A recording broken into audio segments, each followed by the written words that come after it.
Doctor Mohammad Yunus চরিত্রবান মানুষ চাচ্ছে। চরিত্রবান মানুষদের আমি বিভিন্ন জায়গায় বসাবো, আজ আমরা দিতে পারছি না, কারণ 15.5 বছরের চরিত্রবান মানুষ এখানে উঠবে। ওই চেয়ারগুলোকে চরিত্রহীন মানুষ দিয়ে ভর্তি করে রেখেছিলেন। মানুষগুলোকে তো উঠতে দেননি, এরা জায়গা মতো যাবে কি করে? এদেরকে বিশাল ক্ষতি করে দিলেন 15.5 বছরে।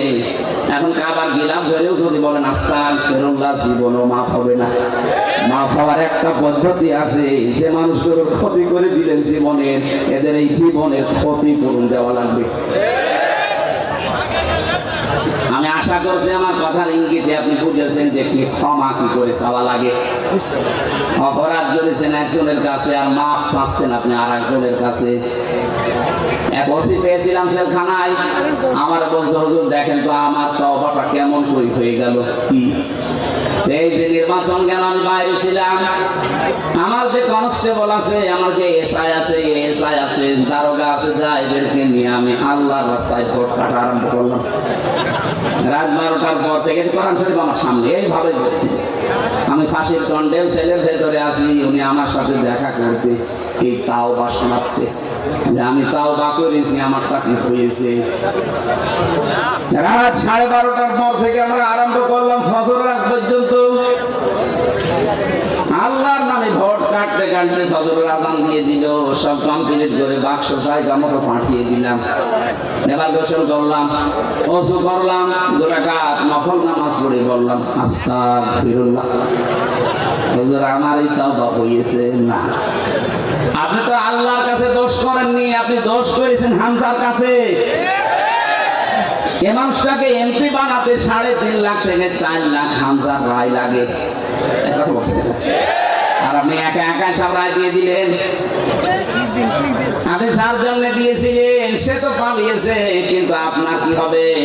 সবচেয়ে ভয়ঙ্কর কথা হচ্ছে আপনার এই 15.5 বছরের ভেতরে যারা ভোট দিতে পারে না এমন অনেক মানুষ মারা গেছে, তাদের কাছে আপনি মাফ চাবেন কি করে?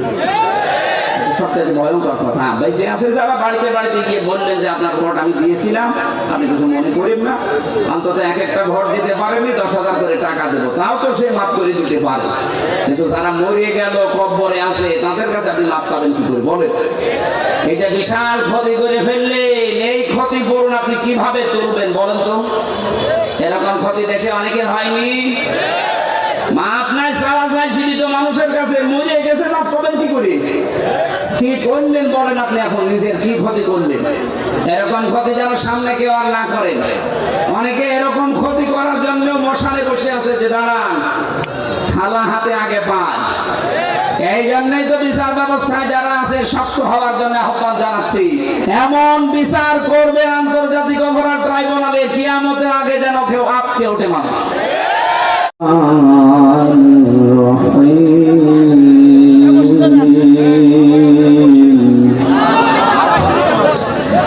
يا أيها الذين آمنوا اركعوا واسجدوا واعبدوا ربكم وافعلوا الخير لعلكم تفلحون صدقت يا ربنا اللهم صل على سيدنا مولانا محمد وعلى آل سيدنا مولانا الحمد لله কথা বলবেন না।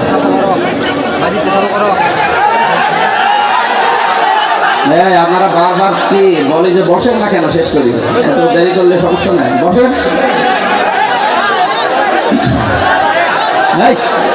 আপনারা আওয়াজ দেবেন, খাবার নিয়ে আসেন কেন? বসেন, আপনারা বসেন।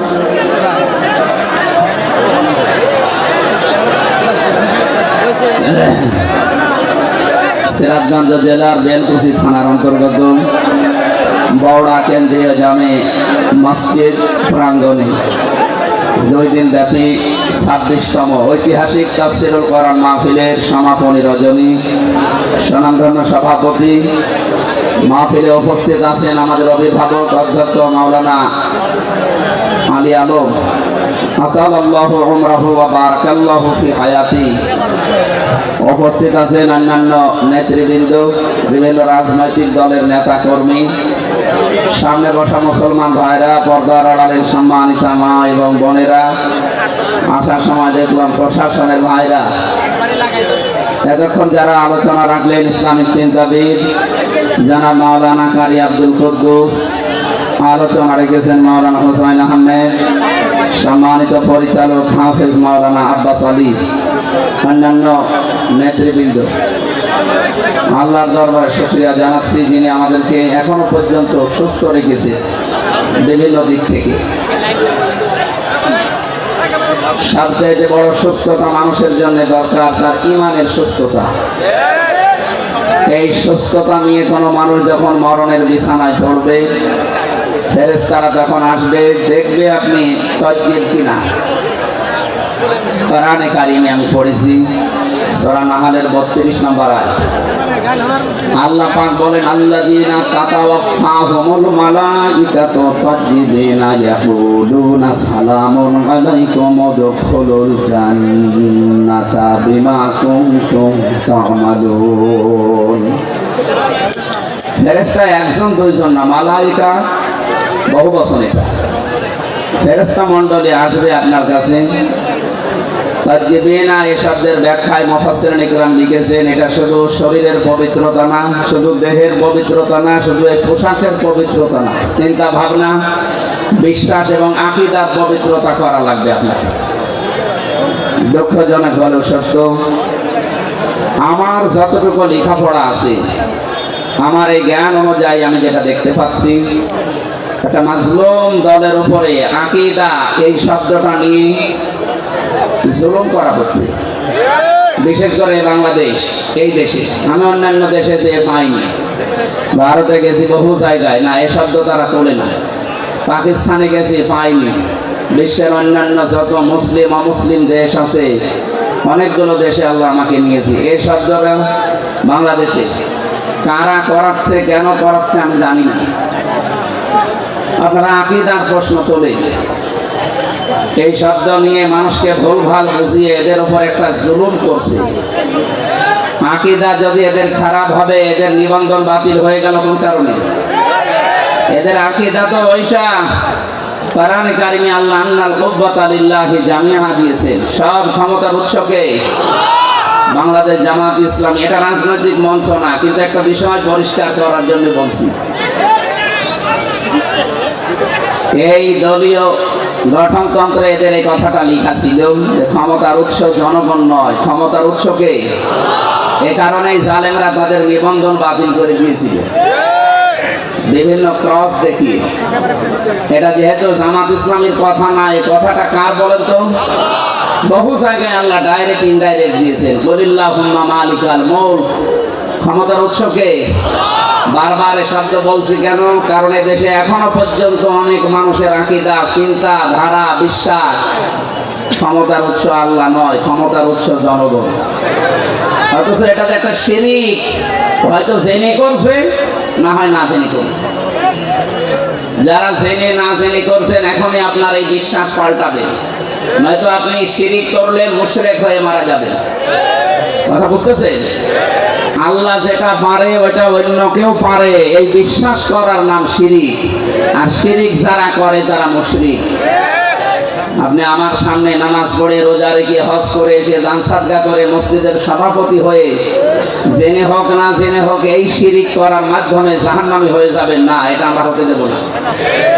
যাদের আকীদা এইটা ছিল না, ক্ষমতার উৎস জনগণ, এটা যারা বিশ্বাস করতো না, যারা বিশ্বাস করতো ক্ষমতার উৎস আল্লাহ, তাদেরকে যারা নিষিদ্ধ করেছিল মাত্র 5 দিনের ব্যবধানে আল্লাহ নিজে তাদেরকে নিষিদ্ধ করে দিয়েছে। তাদের একটা অঙ্গকে নিষিদ্ধ করা হয়েছে। তাদের এই অঙ্গ নিষিদ্ধ হওয়ার পেছনে 100 কারণ আছে। তাদেরকে বৈধতা দেওয়ার জন্য আজ যারা লাফাচ্ছেন, বিভিন্ন দরদ মাখা কথা বলছেন, আপনি একটা কারণ দেখাতে পারবেন যে তাদেরকে বৈধতা দেওয়া যায় না? আমার এই মোবাইলে আছে 100টা কারণ আমি দেখাতে পারবো। নিম্ন কারণ হচ্ছে তারা 100 মেয়েকে ধর্ষণ করার পরে মিষ্টি বিলিয়েছে। যাদেরকে নিষিদ্ধ করা হয়েছে এটা তাদের জীবনে আছে না? এই কথা বলেন না কেন? যে 100টা মেয়েকে জাহাঙ্গীরনগর বিশ্ববিদ্যালয়ে ধর্ষণ করা হয়, ওগুলো হয় আমার মেয়ে না আমার বোন? এই কথা বলেন না কেন? এটা সর্বনিম্নটা গেল, বড়টা কোনটা? বড়টা তারা মুসলমান মনে করে, শিবির মনে করে বিশ্বজিৎকে মেরে ফেলেছে। আমার সাথে 3 বছর এক ঘরে ছিল সে ছেলেটা, শাওন। আমি বললাম, ভাই আপনি এই কাজ করলেন কি করে? ও কিছু বলে নাই? হ্যাঁ বলেছি। পরে আমরা যখন কোপ দিচ্ছিলাম আমাকে বলেছে যে কিসের শিবির? আমি তো হাত হাতাই না, আমি ফুল হাতা। তারপর ওরে আমরা ছাড়ি নাই। ফুল হাতা বোঝেন? আমি আগে বুঝতাম না, ওই দিন ওর কথা শুনে বুঝলাম যে ফুল হাতা কি। আমাদের যিনি জেলার ছিল দেবদুলাল, যখনই আসতো মানুষ সব দাঁড়িয়ে বলতো ফুল হাতা আসতেছে। আমরা যেহেতু ওখানে 100 জনের প্রায় 96 ভাগই, 100 জনের মনে হয় 96 জন আমরা মুসলমান ছিলাম, বাকি 4 জন 5 জন হয়তো অন্যান্য ধর্মের ছিল। অন্য ধর্মে যারা আছে তারা তো আর হাত হাতা না ফুল হাতা? হাত হাতা, তারা ফুল হাতা। বলেন তো, যারা ফুল হাতা কেউ ছেড়ে দেয় না, শিবির মনে করে মেরে ফেলে, সেই জায়গায় তাদের অপরাধ আর কোথায় পৌঁছাবে? মানুষ হত্যা করলে 5টা অপরাধ আল্লাহ নিজে বলেন, আমায়াকুল মুমিনা মুতাআম্মিদান ফাজাযাউহু জাহান্নাম। প্রথম পুরস্কারই আল্লাহ তাকে দেবে জাহান্নাম। সুতরাং জুলাই আগস্টের গণহত্যার সাথে যারা জড়িত তারা তো 1টা 2টা না, 3732 জন মানুষ মেরে ফেলেছে। কোনো কারণ দেখাতে পারবেন না যে এই কারণে মারলাম, না, বিনা কারণে। আদালত কর্তৃক কোনো, বিচারালয় কর্তৃক কোনো ফাঁসির রায় হয়েছিল এই 3732 জনের পক্ষে? না। কেন আপনি মেরে ফেললেন? যারা এর সাথে জড়িত টট্ট বটন যেই হোক, হয় কেউ ডাইরেক্ট কেউ ইনডাইরেক্ট, প্রত্যেকের পুরস্কার আল্লাহ দেবেন জাহান্নামে। আমরা অনেকে এই মনে করে আসি যে যাবো না, 5 বছর থাকবো, জাহান্নামে যাওয়ার পর আবার বের করে দেবে। আল্লাহ পরের শব্দ দিয়েছেন খালিদান ফিহা, 2 দিন পরে বের হবে না, স্থায়ী ভাবে থাকা লাগবে। এই খালিদান ফিহা স্থায়ী ভাবে থাকা লাগবে কতদিন এটা আর বলা নেই। বলেন তো, এটা আর বলা নেই। ফাঁসির যাদের রায় হয়, যে মানুষগুলো যাবজ্জীবন পায়, এ সর্বনিম্ন 30 বছর জেল খাটা লাগে, কাজকর্ম করে দিলে 22 বছর, এর নিচে নেই। 22 বছর আপনাকে খাটাই লাগবে। তাও তো একটা নির্দিষ্ট মেয়াদ আছে যে 22 বছর বা 30 বছর পরে আপনি বের হবেন। খালিদান ফিহার ভেতরে কিছুই নেই যে কবে আপনি বের হবেন। আরো কড়া কথা আছে এই খালিদান ফিহার পক্ষে, ইউরিদুনা ইয়াখরুজু মিনান নার ওয়া মা হুম বিখারিজিনা মিনহা ওয়া লাহুম আযাবুম মুহিন। এই মানুষগুলো চেষ্টা চালাবে বের হওয়ার জাহান্নামের আগুন থেকে, আল্লাহ বা ফিরিয়ে দেবেন। শুধু ফিরিয়ে দেবেন এতটুকু আল্লাহ বলেননি, ওয়া লাহুম আযাবুম মুহিন, স্থায়ী আযাব দেবেন তাদের উপর। বের হওয়ার চেষ্টা করলে আযাব বেড়ে যাবে। আফামান হাক্কা আলাইহি কালিমাতুল আযাব আফা আনতা তুনকিযু মান ফিন নার। আমি আল্লাহ যাকে নির্ধারিত শাস্তি লিখে দিয়ে জাহান্নামে পাঠিয়ে দিয়েছি, হে নবী আপনি কি পারবেন ওকে জাহান্নামের আগুন থেকে বের করে নিয়ে আসতে?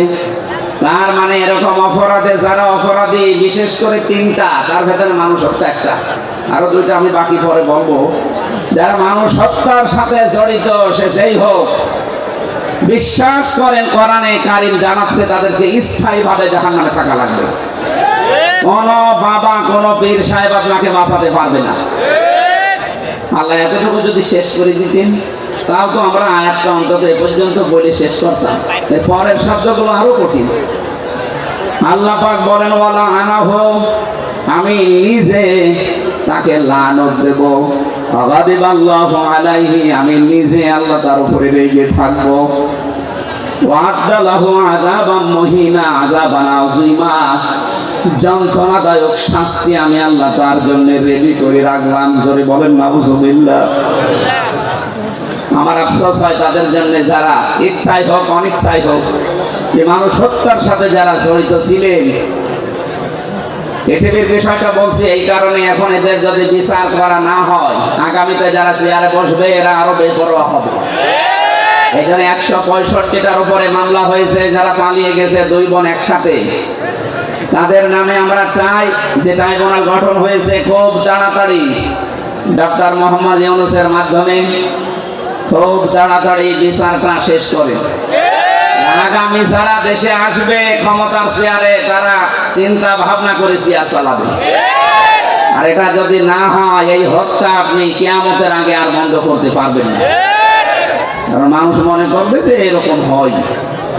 এই জন্য আমরা চাই দেশকে শান্তি, স্বস্তি, নিরাপত্তা দেওয়ার জন্য এদের বিচার খুব তাড়াতাড়ি করা হয়। কথা বলেন না কেন? যারা মানুষ হত্যার সাথে জড়িত ছিল না, তাদেরই হত্যার বিচার করে আপনি বিদায় করে দিলেন। আর যারা সরাসরি বিচার করার জন্য একেবারে উপযুক্ত, আপনি নিজের জ্ঞান থেকে একেবারে বিবেক দিয়ে বলেন, যাদের বিচার করা হয়েছিল মানুষ হত্যার দায়ে, ধর্ষণের দায়ে, সাক্ষী ছিল না, সোনা সাক্ষী ছিল, জন্ম নিয়েছে 75, সাক্ষী দিয়েছে 71, এরকম ছিল না? কিন্তু এখন যাদের বিচারের জন্য আন্তর্জাতিক অপরাধ ট্রাইব্যুনাল সাজানো হয়েছে, একটারও সোনা সাক্ষী লাগবে না, সব দেখা সাক্ষী। হাজারো প্রমাণ হাতে নিয়ে ঘুরতেছে বাংলাদেশের বহু মানুষ, শুধু ডাকবেন পিপিলিকার মতো চলে যাবে। এই জন্য আমরা চাই আগামী বাংলাদেশ নিরাপদ। যদি আমরা উপহার দিতে চাই, যে নিরাপত্তা দিতে চাই, এই হত্যার সাথে যারা জড়িত খুব তাড়াতাড়ি তাদের বিচার করি, এটা ক্লোজ করে। এই কথা বলেন না কেন? আগামী কিয়ামত পর্যন্ত এই দেশে আর বিনা কারণে কাউকে কেউ হত্যা করার জন্য সাহস পাবে না। আমার প্রথম শব্দ ছিল, এ কোরআনে কারিমের মাহফিলে যারা আমরা এসেছি, আজকে কষ্ট স্বীকার করে যারা বসে আছি, অবশ্যই কিছু নিয়ে আজকে যাবো। তেলাওয়াতকৃত আয়াতে অনেক তথ্য আছে, আমরা চিন্তা ভাবনা করে তাফসীর আকারে কথা বলবো ইনশাআল্লাহ। সুতরাং যে মানুষগুলো এগুলোর সাথে জড়িত ছিলেন, আপনারা যদি তাওবা করতে চান, হত্যার যে শাস্তি আছে, এই শাস্তি আপনাকে পাওয়া লাগবে। কি অনেকে এখন দেখছে বিভিন্ন দেশে বিভিন্ন জায়গায় যে তাওবা করছে, বলছে আস্তাগফিরুল্লাহ, ভুল হয়ে গেছে, আমাদের আবার ফিরিয়ে নিয়ে আসেন, আমরা এবার একেবারে ভালো হয়ে যাব। আমার মনে হচ্ছে কিয়ামত কায়েম হয়ে গেছে, কিয়ামতের ময়দানে কিছু মানুষ এ কথা বলবে, লাআল্লি আমালু সালিহান ফিমা তারাক্তু কাল্লা।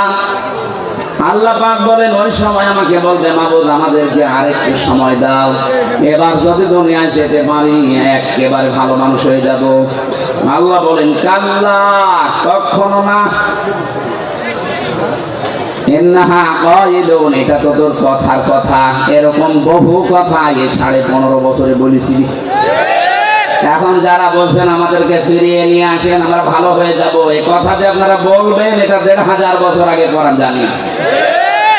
সুতরাং আপনার মুখের কথার কোনো বিশ্বাস নেই। আমরা চাই যে যে অপরাধের সাথে জড়িত তার শাস্তি হয়ে সে পবিত্র হোক।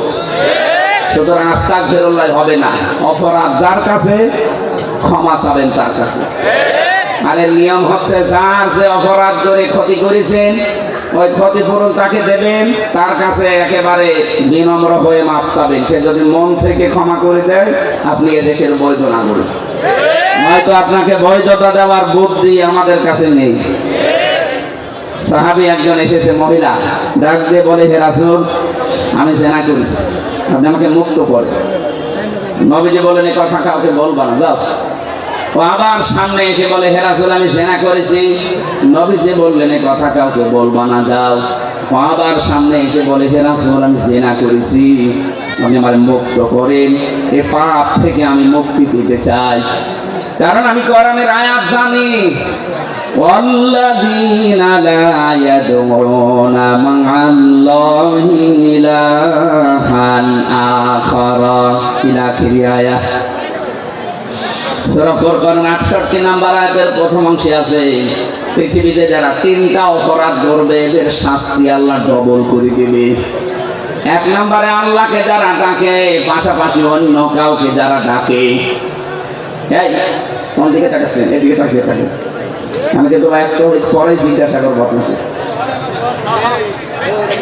যে তিনটা পাপের শাস্তি আল্লাহ ডবল বললেন, ইদাফ লাহুল আযাব ইয়াউমাল কিয়ামা, কিয়ামতে আল্লাহ ডবল করে শাস্তি দেবেন। তার প্রথম পাপ আল্লাহকে ডাকে মা আল্লাহি ইলাহান আখার, অন্য কাউকে তার সাথে জুড়ে দেয়। আর এটা বাংলাদেশে বেশি, যদিও রাজশাহী, খুলনা এ সমস্ত বিভাগগুলোতে এখন অত জোরার অভাবে শুরু হয়নি, এগুলো চট্টগ্রাম, সিলেট বিভাগে চলছে। ওরা দেখবেন আল্লাহকে ডাকে কিছুক্ষণের পরে আলী বাবা, শাহ আলী বাবা, কেল্লা বাবা, ফতে বাবা। কোথায় গেছেন আপনি? কিসের ফতে বাবা? রাসূলুল্লাহর নামে জিকির করা জায়েজ নেই, নবীজির নামে শুধু দরুদ পড়া জায়েজ আছে, জিকির করা জায়েজ আছে কার নামে? আরো জোরে বলেন, ওয়ালিল্লাহিল আসমাউল হুসনা ফাদউহু বিহা ওয়াজারুল্লাযীনা ইউলহিদুনা ফি আসমাই।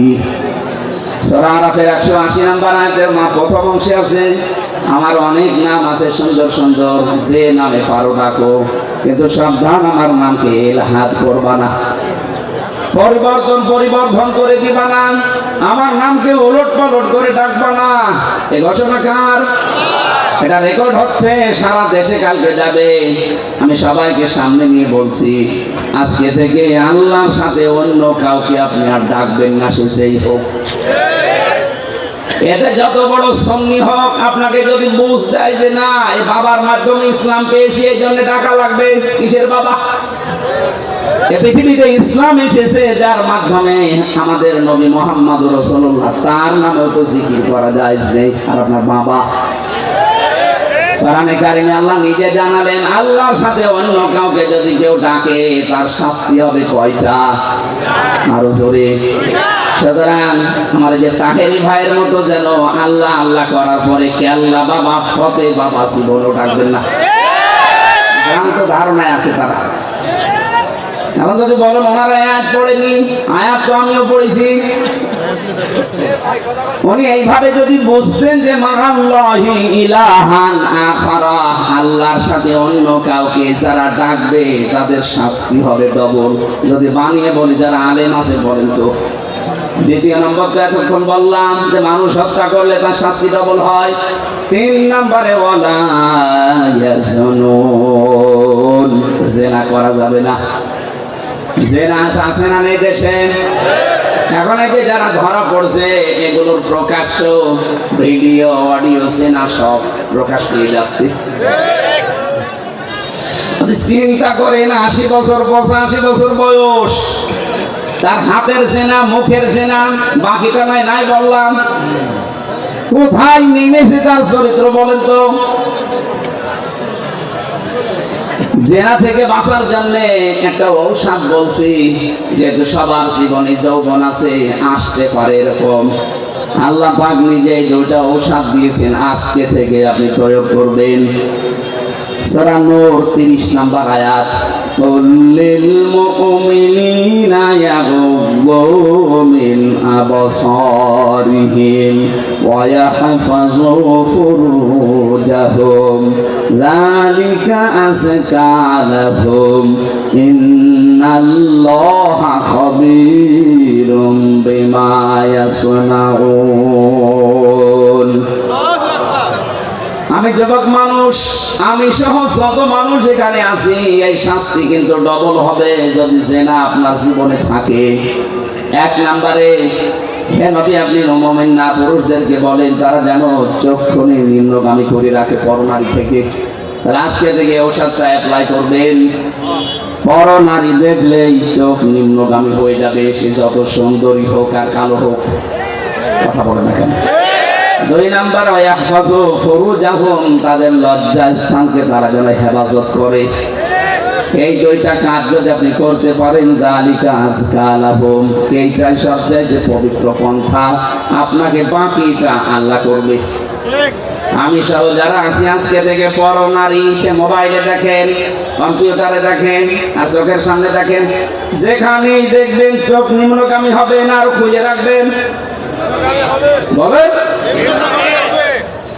সুতরাং এই মুহূর্তে যাদের মোবাইলে এরকম কিছু আছে যেটা দেখলে আনন্দ লাগে, অন্য কেউ দেখলে লজ্জা লাগে, এই মুহূর্তে ডিলিট করা লাগবে। এরকম কোন মহিলার ছবি, ড্যান্স, অর্ধ উলঙ্গ উলঙ্গ যে সিনেমাগুলো যা আছে, যার কাছে যা আছে এই মুহূর্তে ডিলিট করেন। করেন তাড়াতাড়ি করেন, 30 সেকেন্ড সময় দেবেন। নেন। না না, ওয়াজ কিসের? ওয়াজ শুনতে এক্ষণে আমল করা শুরু করেন। অন্তত এখন যদি লজ্জায় কেউ নাও করেন, বাড়ি যাওয়ার সময়, বাড়ি যাওয়ার আগে সব ডিলিট করে বাড়ি যাবেন। কারা কারা হাত তোলেন তো? দেখেন ওটা পাল্টা লোক এখানে আছে, আমি জানি।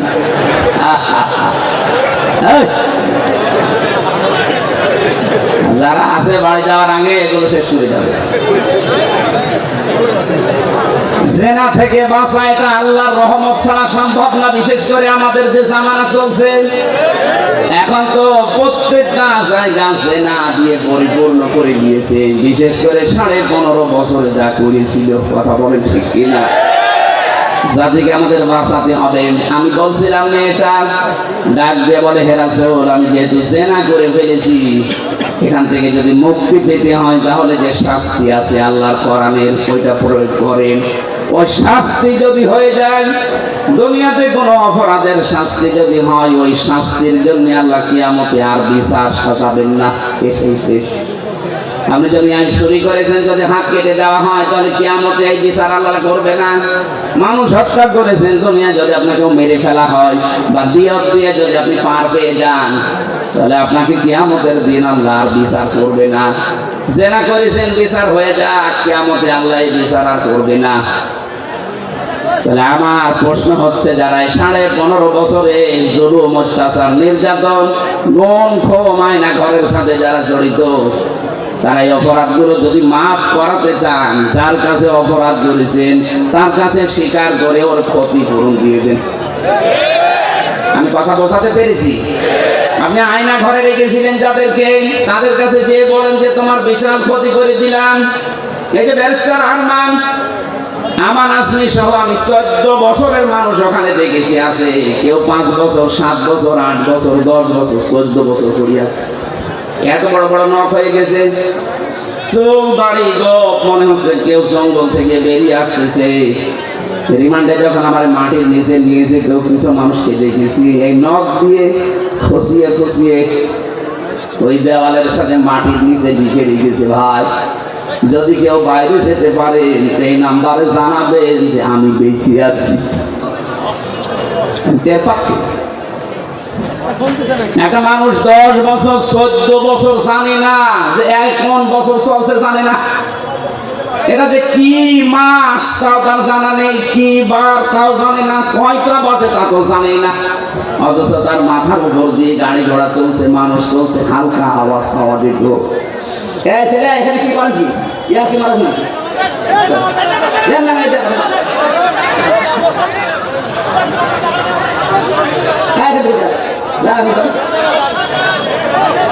এবার দাঁড়িয়ে আছে কোন কামে?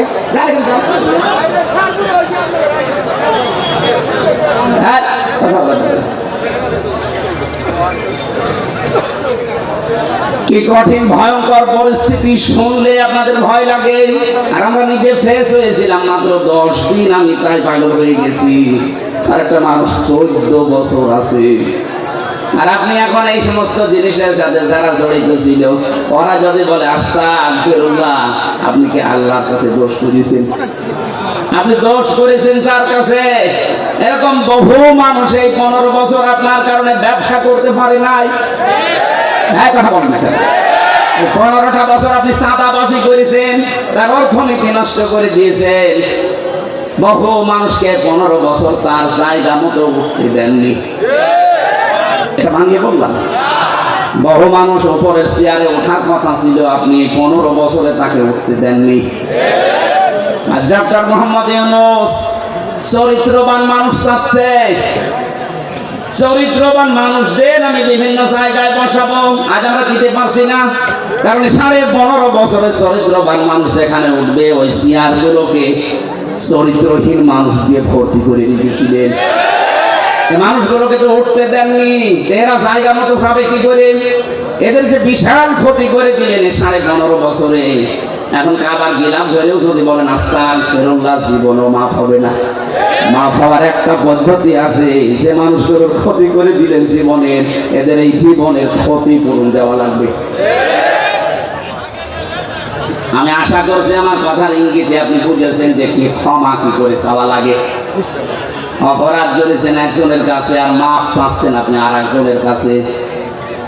এক ওসি পেয়েছিলাম জেলখানায়, আমার বলছে হুজুর দেখেন তো আমার তওবাটা কেমন হয়ে গেল। কি সেই যে নির্বাচন গেল, আমি বাইরে ছিলাম, আমার যে কনস্টেবল আছে, আমার যে এসআই আছে, এসআই আছে, দারোগা আছে, যা এদেরকে নিয়ে আমি আল্লাহর রাস্তায় ভোট কাটা আরম্ভ করলাম। রাত 12টার পর থেকে কোরআন শরীফ আমার সামনে এইভাবে বলছি।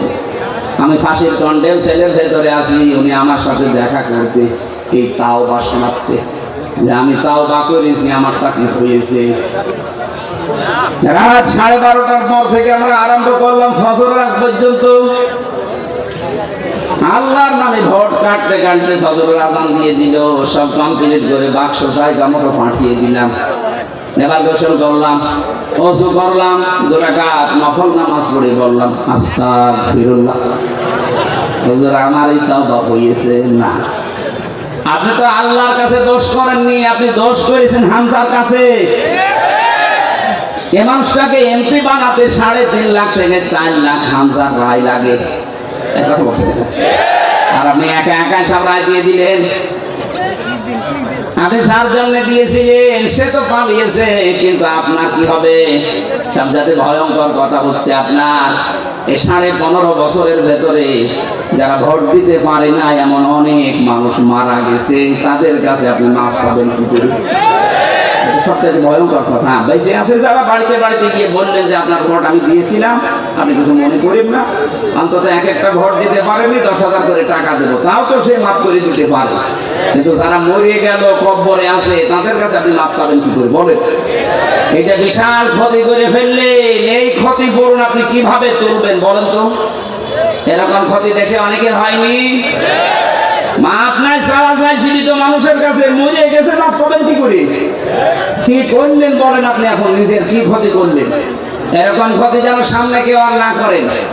অনেকে এরকম ক্ষতি করার জন্য মশালে বসে আছে যে দাঁড়ান থালা হাতে আগে পায়। এই জন্যই তো বিচার ব্যবস্থায় যারা আছে শক্ত হওয়ার জন্য আহ্বান জানাচ্ছি। এমন বিচার করবে আন্তর্জাতিক অপরাধ ট্রাইব্যুনালে, কিয়ামতের আগে যেন কেউ আটকে ওঠে মানুষ, তাছাড়া এটা বন্ধ হবে না। কথা বুঝতেছেন? আমার কথার সারাংশ এই মেয়েটা যেমন অপরাধ করার পরে, অনুশোচনা করার পরে বিচার নিজে নিয়ে এরপরে মারা গেছে, তার তওবা কবুল হয়েছে। আমরা চাই 15.5 বছরে যে অপরাধ করেছে, আপনি তো জানেন কি করেছে। আপনার গরমের খোঁচায় কত মানুষের উপরে চেয়ারে উঠতে পারে না, এর নিচে নেমে গেছে। তা কি ক্ষতি করে দিলেন বলেন? অথচ আপনি জানতেন যে সব যোগ্যতা আছে। বিশ্ববিদ্যালয়ে যারা ফার্স্ট ক্লাস ফার্স্ট হয় তাদেরকে শিক্ষক হিসাবে রেখে দেয়, শুধু আপনার কলমের কারণে হয়নি। এটা বিশাল ক্ষতি। সারা দেশে যারা দায়িত্বে ছিল 1628টা চেয়ারে, এগুলো সব জালেম। বিশেষ করে 1628টা চেয়ারে যারা ছিল এগুলো প্রত্যেকটা জালেম। আর কিয়ামতে এদের বিরুদ্ধে মামলা দেবে আল্লাহ নিজে। জালেমের বিরুদ্ধে মামলা হামজার না। আমির জামাত বলছে আমরা সত্যিকারের অপরাধীদের শাস্তি চাই, উনি সাধারণ ক্ষমা ঘোষণা করে করুন। আমরা যদি কিছু নাও বলি, জালেমদের বিরুদ্ধে মামলা সরাসরি দেবে কে? ইন্নামাস সাবিলু আলাল্লাযিনা ইয়াজলিমুনান নাস, সূরা শূরা 42 নম্বর আয়াত। আল্লাহ বলেন আমি নিজে জালেমদের বিরুদ্ধে মামলা দেব। এই কথাটা কত ভয়ঙ্কর টের পাচ্ছেন? যিনি বিচারপতি তিনি মামলার বাদী। এই জন্য আপনার জন্য আফসোস করা ছাড়া আমাদের আর কিছু করার নেই। আপনার জন্য ক্ষমা চাইলেও ক্ষমা হবে না, কারণ জালেমদেরকে আল্লাহ হেদায়েত দিচ্ছে না, দেবেও না। আল্লাহু লা ইয়াহদিল কওমাজ জালিমিন। ইয়াহদি এটা মুজারি, বর্তমান ভবিষ্যৎ, প্রেজেন্ট ফিউচার। এই জন্য জালেমদের জন্য আফসোস, সামনে যেন কেউ আবার জালেম না হয়ে যায়। কথা বলো না কেন? আমরা দেখতে পাচ্ছি বাংলাদেশে এখনো বুঝে হোক না বুঝে হোক, আবেগে হোক আর যেভাবে হোক, অনেকেই জালেম হওয়ার জন্য চেষ্টায় আছে না, আপনি জালেম হবেন না, মাজলুম হন। মাজলুম হলে অসুবিধা নেই, কিন্তু জালেম হলে খবর আছে, আল্লাহর মামলার আসামি হয়ে যাবে, জান্নাত হারাম আপনার জন্য। চিন্তা চেতনার পবিত্রতা দরকার আমাদের। আমি তাজদিবিন শব্দ থেকে এসেছিলাম। আজ যাদের সবচাইতে বড় পবিত্র তাদের বিশ্বাস আকীদার, তাদের উপরে আপনি এই শব্দটাকে পুরা উল্টিয়ে বলছেন আপনার আকীদা খারাপ। এটা একটা জুলুম তাদের উপরে। এই কথা বললেন না কেন? তাদের আকীদা যদি খারাপ হবে, যে মানুষগুলোকে আপনি বিদায় করলেন, এদের প্রত্যেকের কাছে এই অফার ছিল যে আপনি শুধু দলটা ছেড়ে দেন, তাহলে আপনার ফাঁসির রশি গলায় থাকবে না, ফুলের রশি আসবে। ওরা বলেছিল না, যে আকীদায় আছি এত লোক